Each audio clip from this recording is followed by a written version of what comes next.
Liaquat girls college की जानिब से दीना की तारीख में पहली बार सीखो और कमाओ प्रोग्राम का कामयाब इनेकाद किया गया। प्रोग्राम के आग़ाज़ में vice principal Liaquat girls college ने मेहमानों को खुश आमदीद कहा। उन्होंने आज के दिन के हवाले से इसके मकसद पर रोशनी डाली और कहा कि तालिबात को तालीम के साथ साथ फ़नी महारतें फ़राहम करके खुद कफ़ालत की राह पर गामज़न करना है। इस तकरीब में ज़िंदगी के मुख्तलिफ शुबों से वाबस्ता मुअज़्ज़ज़ शख्सियात ने बड़ी तादाद में शिरकत की।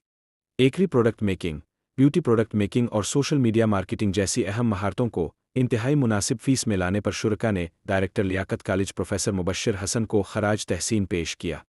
माहिर इंजीनियर अहमद सलीम अलमारूफ इब्न फाजिल और दीगर मुअज़्ज़ज़ मेहमानों का कहना था कि ये प्रोग्राम तालिबात के लिए एक सुनहरी मौका है कि वो तालीम के साथ साथ आमदनी के ज़राए भी सीखें और ख़ुद मुख्तार बने। उन्होंने मज़ीद कहा कि आज के दौर में लड़कियों का माशी तौर पर बाइख्तियार होना वक्त की अहम ज़रूरत है। प्रोग्राम में मेहमानों ने अपने अपने ख़यालात का इजहार किया और तालिबात ने लियाकत गर्ल्स कॉलेज की उन काविशों को सराहते हुए कहा कि इस किस्म की तरबियत से न सिर्फ उनकी सलाहियतों में इजाफ़ा होता है बल्कि वो अपने कैरियर के लिए बेहतर फ़ैसले भी कर सकती है। कैमरा मैन टीम के हमरा सैयद मीर अहमद शाह, दीना।